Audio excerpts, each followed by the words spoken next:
नमस्कार मित्रांनो, स्वागतम. घरोघरी मातीच्या चुली या मालिकेच्या आजच्या भागामध्ये आता ऐश्वर्याने सगळ्यांना पटवून दिलेली असते की ती लताबाई आहे तर तीच पार्वती आहे.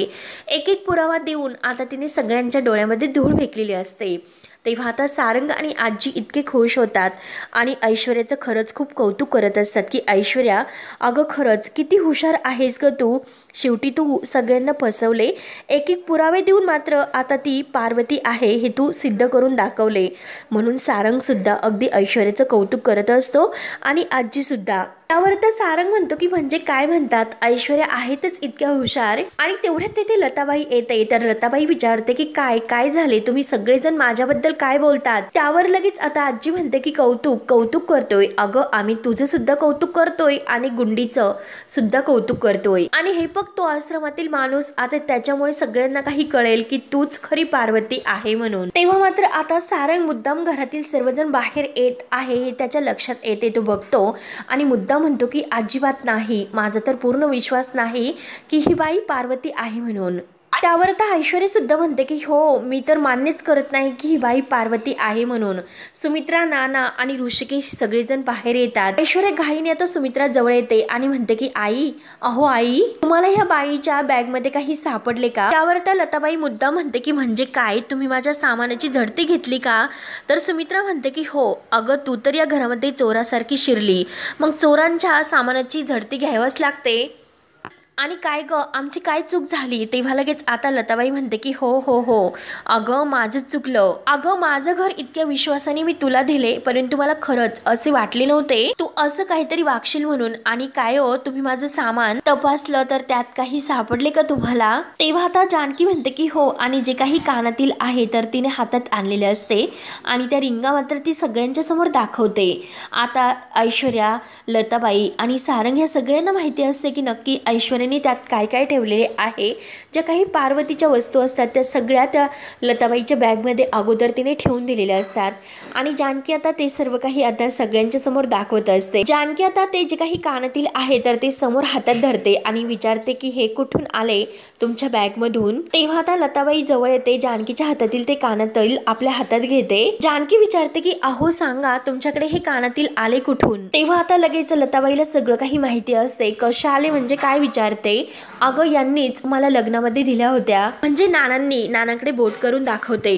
सुद्धा विचारते की हो की नाही हो. तेव्हा नाना म्हणतात की हो, मीच दिल्या होत्या त्या पार्वतीला. तेव्हा आता लताबाई म्हणते की हो, पार्वतीच्याच आहे या, आणि म्हणजे माझ्याच. अहो मीच पार्वती आहे. त्यावर लगेच ऋषिकेश विचारतो की दीनानाथ आश्रम. तर लगेच आता ही पार्वती म्हणजे ही लताबाई म्हणते की हो अच्छा, म्हणजे ऋषिकेश तू तेथे सुद्धा जाऊन आला तर. अरे मग तुला तर कळलंच असेल की पार्वती नानासाहेब रणदिवे इतक्या वर्ष कुठे राहत असेल.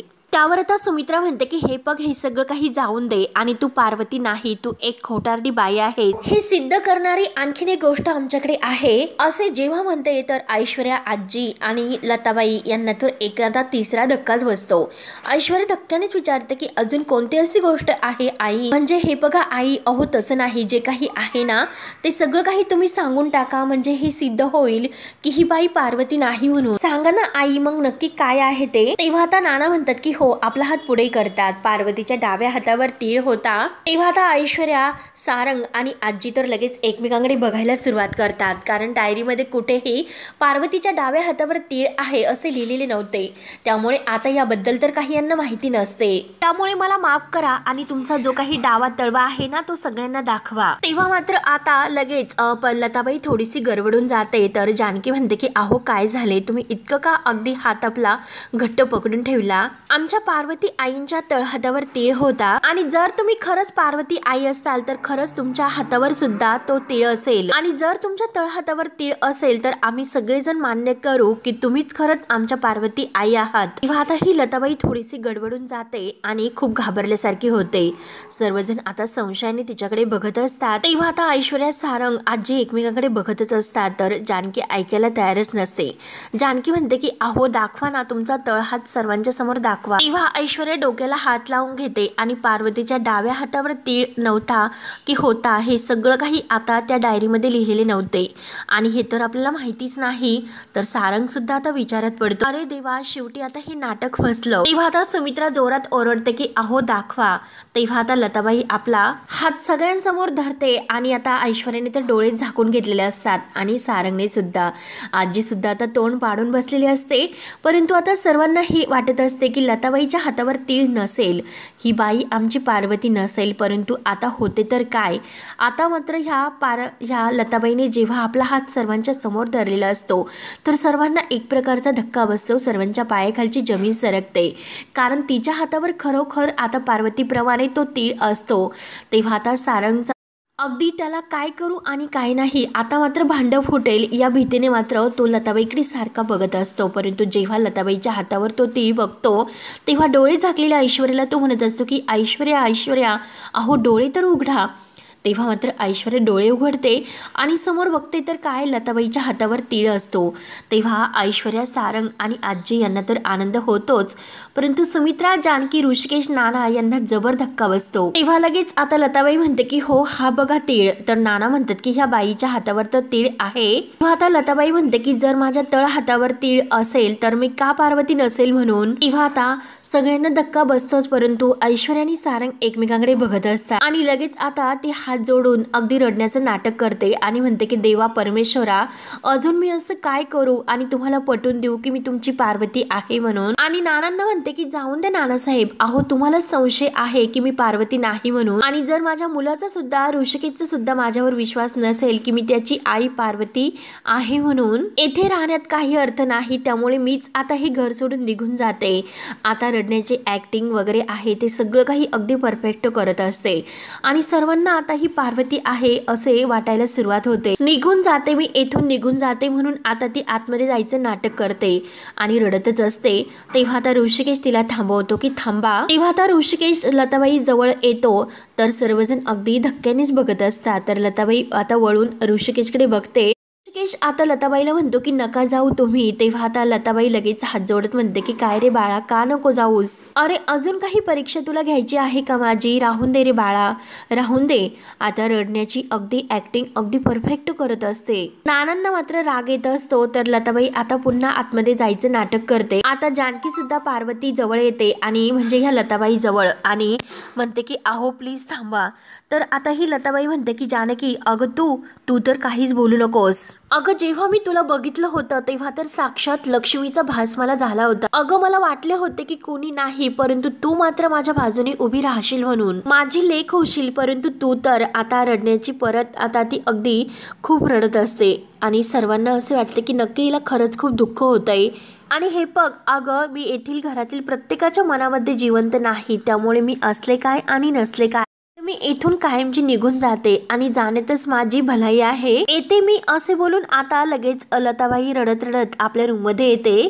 ते बॅग वगैरे आहे तर ते तिथेच पडलेले असते। आता रूम मध्ये आल्यानंतर थोडीशी कावरी होते आणि बाहेर ऐकू जाईल असे मात्र म्हणते की हो, आता मी खूप काही सहन केले, परंतु आता बाद झाले। यांची मजल मात्र माझ्या सामानाची झडती घ्यायपर्यंत यावी का, याला कोणता अर्थ आहे? तेव्हा लगेच आता जानकी दरवाज्यात येते आणि म्हणते की हो, घेतली मी तुमच्या सामानाची झडती आणि हे बघा ठरवूनच घेतली, आणि हे बघा इतक्या वर्षांनी तुम्ही अचानक आमच्या समोर आलात आणि कसा विश्वास ठेवायचा म्हणून। त्यावरच लताबाई म्हणते की हो का, म्हणून तू माझ्या सामानाची झडती घेणार का, आणि इतकं करून सुद्धा तुमचा विश्वास बसला का? नाही ना। त्यावर आता जानकी म्हणते की हे बघा मला कळते तुम्ही फार दुखावलं गेला आहात, त्यासाठी मी तुमची माफी मागते। तर लगेच आता ही लताबाई म्हणत असते की काय माफी? अगं जानकी, माफी मागून काही होणार नाही, आणि हे बघ आता जर मला या घरामध्ये राहायचं असेल तर मला माझे हक्काचे जे काही अधिकार आहेत तर ते सगळे अधिकार मिळायला हवेत, तरच मी येथे या घरामध्ये राहू शकते। आणि हे बघ मला माहिती आहे की इतकी वर्ष हे सगळं सुमित्राने केले म्हणून, परंतु विश्वासाने मी सगळं काही तिच्यावर सोपवले होते आणि शेवटी तिने माझा विश्वासघात केला। तर त्यानंतर आता ऋषिकेश सुद्धा आता येतो, तर सारंग ऐश्वर्याला विचारत असतो की ऐश्वर्या, अहो हे कसं शक्य आहे? तर लताबाईच्या हातावर तीळ आला कुठून? तेव्हा ऐश्वर्या सुद्धा विचारात पडलेली असते. ऐश्वर्या म्हणते की हो खरंच काहीच कळत नाही, तो तीळ नक्की आला कुठून? तेव्हा सारंग लगेच आता देवाला हात जोडतो आणि देव पावला म्हणून देवाचे आभार म्हणतो. त्यानंतर आता ऋषिकेश जेव्हा आत येतो तर लताबाई विचारते की काय रे ऋषिकेश, अरे तू तर माझा मुलगा आहे आणि हे जे काही तू करतोस, माझ्या जे काही बॅगची झडती वगैरे घेतोस, हे सगळं काही तू सुमित्राच्या सांगण्यावरून करतो. ऋषिकेश म्हणतो की नाही, आम्ही हे सगळं आईच्या सांगण्यावरून नाही केले. तेव्हा आता ऋषिकेश समोर परत डोळ्यामध्ये पाणी आणत विचारते की मग काय, कोणी तुला हे सर्व करण्यासाठी सांगितले होते? तेव्हा आता ऋषिकेश हे ते असं म्हणणार तोच लगेच जानकी म्हणते की हे सगळं काही मी करण्यासाठी सांगितले होते आणि जानकी ऋषिकेशला शांत राहायला खुणावते. तेव्हा आता पार्वती आता जी काही म्हणजे अधिकार घेण्याचा जी प्रयत्न लताबाई करत आहे तर लगेच आता हक्काने रागाने म्हणते काय ग जानकी, तुला हे सगळं शोभतेस का? आणि हे बघ ऋषिकेश, तू तुझ्या बायकोला समजावून सांग, आल्यापासून इने माझा खरंच खूप दुखावलेले आहे, त्यामुळे या घरात जर मला राहायचं असेल तर माझ्या अधिकाराने आणि हक्कानेच राहायचं आहे, राहीन तर या घरामध्ये मानाने नाही तर. तेव्हा मात्र आता लगेच जानकी ऋषिकेशकडे धक्क्याने बघत असते आणि लताबाईच्या ह्या बोलण्याचा आता जानकीला एक खूप मोठा धक्का बसतो. त्यानंतर आता सारंग ऐश्वर्या आजी हे रूममध्ये येतात तर सारंग आता सगळ्यांना विचारतो हे कसं शक्य झाले, म्हणजे आता त्यांना त्या तिळाबद्दल लताबाईच्या हातावर तो तीळ कसा निघला असेल. सारंग आता अगदी हातावर हात मारत म्हणतो की आजी अगं मी काय विचारतो, अगं हे सगळं कसं शक्य झालं, म्हणजे त्या बाईच्या तळ हातावर तीळ आलाच कसा? तेव्हा आता आजी म्हणते की म्हणजे मला असं वाटतं नक्की हा सगळा काही योगायोग असेल, योगायोगाने आला असेल. तेव्हा लगेच आजी म्हणते की मला तर असे वाटते की ती लताबाई. तर लगेच आता सारंग म्हणतो की म्हणजे तीच पार्वती आई आहे असं तुला वाटते का? तेव्हा आता आजी म्हणते की अरे नाही रे, आणि आता आजी सांगायला सुरुवात करणार आणि परत ती सारंगला म्हणते हे बघ तुझ्यामुळे मी सगळं काही विसरून गेले, मला काही आठवेनासे झाले. तेव्हा लगेच ऐश्वर्या रागाने म्हणते की तुम्ही जरा शांत राहताल का? काय इतकी वायफळ बडबड करतात, त्यापेक्षा तुम्ही हा विचार करा की त्या लताबाईच्या हातावर तो तीळ आला कसा असेल. आणि त्याच वेळेस लताबाई धावतच दरवाजा उघडून आता ऐश्वर्या सारंग यांच्या रूममध्ये येते आणि दरवाजा लावत म्हणते की हो हो तुम्ही तिघे जण फक्त विचारच करत बसा, परंतु आज मात्र मी माझं जे काही केलं ना ते माझं मला माहिती आहे. तेव्हा आता सारंग म्हणतो की अहो लताबाई तुम्ही तर आज कमालच केली, परंतु मला एक गोष्ट सांगा बरं, अहो तो तळ हातावर जो काही तीळ आहे तर तीळ तो कसा जमून आणला बरं? त्यावर तर लताबाई म्हणते की अहो कसा जमून आणला म्हणजे नक्की काय म्हणायचं तुम्हाला? आणि आता लताबाई यांच्यावरच उपसते. लताबाई म्हणते की काय अर्धवट अभ्यास करतात आणि मला पुढे पाठवतात, तर खरं तर हा तळ हातावर तीळ आहे, तुम्ही मला सांगायला हवे होते. पार्वतीच्या डाव्या हातावर तीळ आहे तर. तेव्हा आता ऐश्वर्या हे सर्व ऐकते आणि विचारते की एक मिनिट, पार्वतीच्या डाव्या हातावर तीळ आहे म्हणजे नेमकं हे सगळं तुम्हाला कसं माहिती बरं? कारण डायरीमध्ये कुठेही मेन्शन केलेले नव्हते की तळ हातावर तीळ होता म्हणून,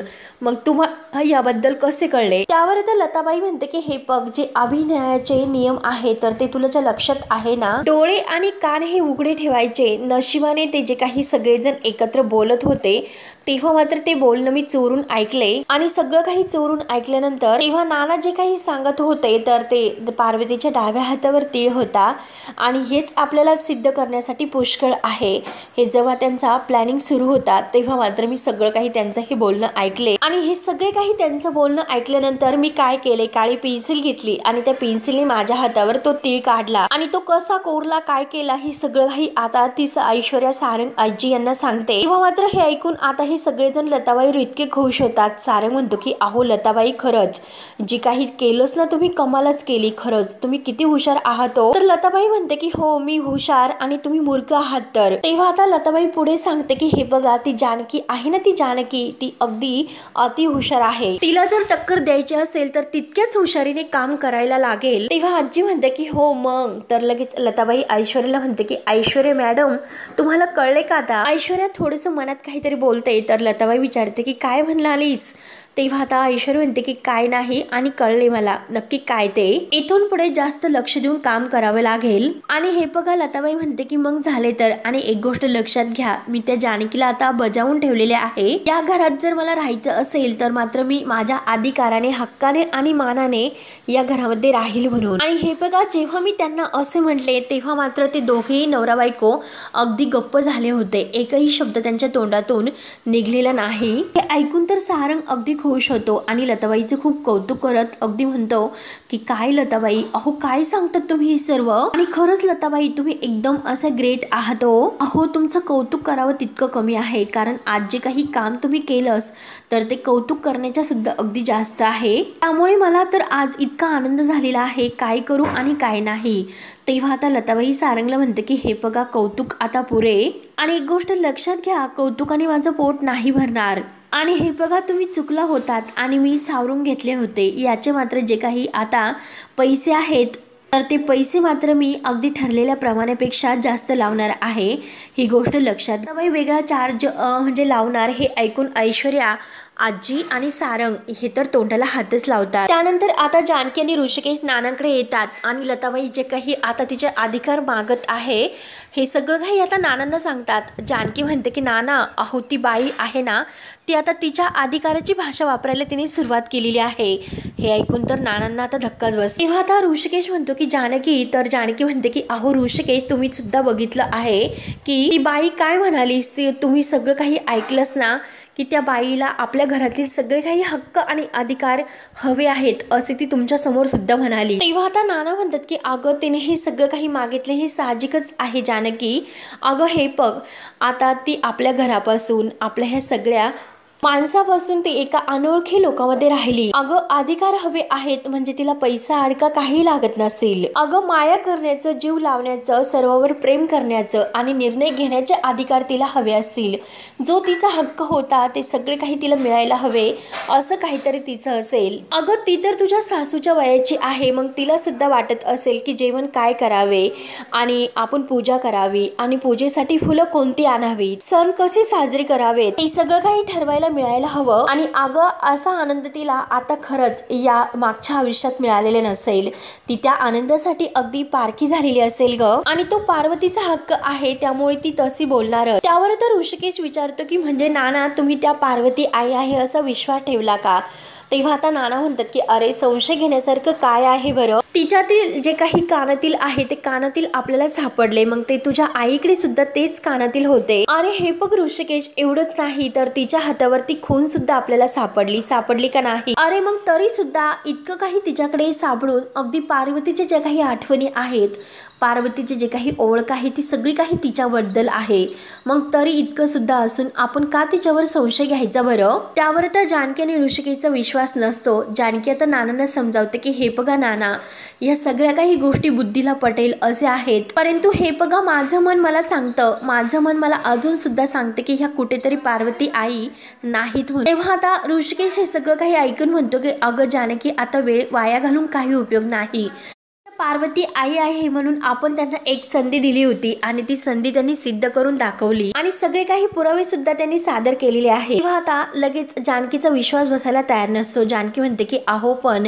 तेव्हा आता नाना म्हणतात की अगं हे बघ जानकी, तू तिच्या सुद्धा मनाचा विचार कर. अगं तीच खरंच जर आपली पार्वती असेल, सगळ्या काही गोष्टी पार्वतीच्याच आपल्याला तिच्याकडे सापडल्यात, तो तळहातावरती, या सगळ्याचा तू एकदा बारीक विचार कर. अगं गेल्या इतक्या वर्षामध्ये ती एकटी बाहेर कशी जगली असेल, किती त्रास तिला सहन करावा लागला असेल, याचा तू विचार केलास का. अगं ती मनाने कधीही वाईट नव्हती. हे बघ तिला जेव्हा स्वतःचं आजारपणाबद्दल कळले तेव्हा तिने मनाचा मोठेपणा दाखवून माझे लग्न अगदी ऋषिकेशच्या त्याचं पालन म्हणजे त्याला प्रेम मिळण्यासाठी सुमित्राशी अगदी मोठेपणाने स्वतःहून माझं लग्न लावून दिलं. आणि तेवढ्यात सुमित्रा बाहेर येत असते. सुमित्राच्या कानावर मात्र आता नानांचं हे जे काही बोलणं आहे तर ते बोलणं पडते. अगं पोटचं पोर आणि एक तरुण नवरा दुसऱ्या बाईच्या पदरामध्ये टाकून ती निघून गेली, इतकं मोठं मन तिचं होतं. अगं भरला संसार तिच्या पदरामध्ये टाकून ती निघून गेली ग. आणि अगं हे बघ ना, इतक्या वर्ष जगत असताना तिला ऋषिकेश आणि माझी आठवण तर आलीच असेल आणि आमच्या आठवणीने ती नक्की झुरलीच असेल ना. तेव्हा आता ऋषिकेशला सुद्धा नानांचं हे म्हणणं पडते. ऋषिकेश म्हणतो की हो, हे सगळं बरोबर आहे नाना, तुम्ही जे काही बोलतात ते तुम्ही विचार करा. जर आता आपण त्या बाईला घराच्या बाहेर जायला सांगितलंय आणि नंतर नंतर आपल्याला जर कळले तर ती आपली पार्वती आई होती, तर तेव्हा आपल्या सगळ्यांना किती वाईट वाटेल बरं. तेव्हा आता नाना म्हणतात की हो, अगदी प्रचंड, अगदी मनापासून तिला खूप वाईट वाटेल आणि याचं तिला खरंच खूप दुःख होईल. तेव्हा आता सुमित्रा हे सगळं काही नानांचं बोलणं ऐकून तिला आता खरंच नानांना सुद्धा आता त्या बाईवर विश्वास आहे हे सगळं काही समजते आणि सुमित्राच्या पायाखालची जमीन सरकते. नाना म्हणतात की सगळ्यात जास्त वाईट तुला आणि जानकीला वाटेल. आणि आणखीन एक गोष्ट सांगायची की ही जी काही प्रॉपर्टी होती, जमीन जुमला वगैरे, हे सगळं काही पार्वतीच्या नावावर होते आणि ते आता सगळं काही ऋषिकेशच्या नावावरती आहे. त्यामुळे आता तिचे जे काही हक्क आहे, अधिकार आहेत, हे सगळं काही तिला तिची प्रॉपर्टी मिळायला हवी. तेव्हा आता जानकीचे लक्ष आईंकडे जाते. जानकीला आता हे सगळं काही ऐकून धक्का बसतो आणि सुमित्राला बघून सुमित्राच्या डोळ्यात खळखळ असे पाणी येत असते. जानकी जेव्हा आई असं म्हणते तर नानाही मागे वळून बघतात आणि आता नाना म्हणतात की सुमित्रा. तेव्हा आता जानकी धावतच आई आई करत जाते. सुमित्रा खूप रडत असते. नाना आता जानकीला अडवतात, मागे बोलवतात की, तर जानकी म्हणते की नाना, आई खरंच खूप दुखावलेले आहे. तर नाना सुद्धा हो म्हणतात आणि ऋषिकेश सुद्धा म्हणतो की हो. नाना म्हणतात की सुमित्राचा जो रुसवा आहे तर अवघड जागी दुखणं झालं असं समजा, तिला कसं समजायचं तेच मला नाही कळत. तेव्हा आता जानकी म्हणते की आई अहो खरंच एकट्या पडल्यात नाना. तेव्हा आता नाना म्हणतात की नाही, ती काही एकटी नाही पडली, तू तिची काळजी करू नकोस, मी समजावतो तिला. तेव्हा नाना हे ऋषिकेशला म्हणतात की तू पार्वतीची काळजी घे, तिला काय हवं काय नको ते बघ, त्याकडे लक्ष दे. सुमित्राला समजावून येतो म्हणून आता नाना ही सुमित्राकडे रूम मध्ये जातात. तेव्हा आता जानकीला खूप टेन्शन येते की नक्की आता सुमित्रा आई इतक्या दुखावलेले गेलेल्या आहेत, या सगळ्यातून त्यांना बाहेर कसं काढायचे. आणि जानकीचा त्या बाईवर अजूनपर्यंत विश्वास नसतोच. सुमित्रा आता रूम मध्ये येते आणि रूम मध्ये आल्यानंतर मात्र नाना, जानकी आणि ऋषिकेश हे जे काही बोलत आहे ते सगळे काही आता सुमित्राला आठवते. सुमित्राला तर हे सगळं काही आठवून तिला खूप रडू येत असते. प्रत्येकाच्या बोलण्याचं तिला इतकं वाईट वाटलेलं असतं, कारण जे काही आता ऋषिकेश आणि नाना बोललेले आहेत ते तिच्या खरंच खूप जिव्हारी लागते. नाना म्हणलेले असतात की पार्वती आता यापुढे जे काही म्हणेल तर या घरामध्ये तेच होईल. त्याचा आता सुमित्राला खूप वाईट वाटतं, कारण म्हणजे बाहेरून आलेली एक परकी बाई पार्वती आहे असं म्हणते आणि घरातील लोक तिला अगदी सगळे हक्क देण्यासाठी किती तयार होतात. हे सगळं काही बघून पार्वतीच्या खूप असं मनाला लागलेले असते. तेव्हा आता सुमित्रा खूप रडत असते. तेव्हा नाना आता सुमित्राकडे रूम मध्ये येतात. तेव्हा नाना सुमित्रा जवळ येतात आणि म्हणतात की सुमित्रा, अगं सुमित्रा तू असं काय करते, मी तरी काय म्हणजे करू, अगं तू मला सांग ना सुमित्रा, हे जे काही असं घडेल असे कधी मला वाटले होते का. तेव्हा आता सुमित्रा म्हणते की हे बघा, मला तुमच्याशी एकही शब्द बोलायचा नाही. आणि सुमित्रा आता लाईट बंद करते आणि झोपीला जाते. झोप कुठे येत असते, खूप टेन्शन मनात असते, परंतु आता तिला नानांशी बोलायचंच नसते. तेव्हा आता नानांना सुद्धा खूप टेन्शन येते की नक्की सुमित्राला कसं समजावू. नाना आता सुमित्राकडे बघत मनात म्हणतात की सुमित्रा, अगं तुला बायको, आई आणि सासू म्हणून सगळं काही त्रास होतोय. हे बघ अगं सुमित्रा, समोर परिस्थितीच अशी आहे की मी काहीच करू शकत नाही. किंवा आता नानांना सुद्धा काहीच कळत नसते की नक्की काय करू म्हणून. नाना सुद्धा आता रडत असतात आणि सुमित्राकडे बघत असतात. तर सुमित्रा ही नानाकडे पाठ करून ती सुद्धा झोपलेली नसते, ती सुद्धा खूप रडत असते. सुमित्राची ती अवस्था बघून नानांना सुद्धा खूप वाईट वाटते. आणि शेवटी मित्रांनो हा भाग येथे संपतो. तर पुढील भागामध्ये ऐश्वर्या सारंगला म्हणत असते की आता तर फक्त आई दुखावल्या गेल्या, परंतु आता वेळ आहे, मात्र आता वेळ आहे ऋषिकेशची. तिचा नवरा जेव्हा तिच्या बाजूने उभा राहणार नाही तेव्हा मात्र ती खऱ्या अर्थाने एकटी पडेल. सारंग मात्र आता हे ऐश्वर्याचं सगळं काही बोलणं ऐकून घेत असतो. तेव्हा मात्र आता जानकी लगेच ऋषिकेशला सांगत असते की हे बघा, काही करा आणि त्या बाईला लवकरात लवकर तिला घराच्या बाहेर काढलंच पाहिजे, तिला आता घरातून बाहेरच काढा. तेव्हा आता ऋषिकेश जानकीला स्पष्ट उत्तर देतो की तिला कसं घराच्या बाहेर काढणार आणि हे बघ, तिला आता आपण घराच्या बाहेर नाही काढू शकत. तर जानकी तर ऋषिकेशचा हात धरते आणि म्हणते की आपण ह्या सगळ्यामुळे सुमित्रा आईला किती दुखावतो, मग याकडे आपल्याला दुर्लक्ष करून कसे चालेल. आणि कोणीतरी मुद्दाम हे सर्व करते, चुकीच्या पद्धतीने हे सगळे काही धागे विणून, आणि आता नक्की आपल्याला पुरावे मिळावेच लागतील. तेव्हा आता ऋषिकेश म्हणतो की हो का जानकी, कुठे आहेत पुरावे, दाखव ना. अगं दाखव. तेव्हा आता ऋषिकेश सुद्धा जानकीच्या विरोधात गेलेला असतो. तेव्हा आता ऐश्वर्या जसा काही प्लॅन करत असते, अगदी तिच्या प्लॅन प्रमाणे जे काही आहे तर ते सगळं काही व्यवस्थित घडत असते. तेव्हा मित्रांनो आता पुढे काय काय होते आणि काय काय नाही हे बघण्यासाठी आपल्या चॅनलला नक्की सबस्क्राईब करत राहा. धन्यवाद.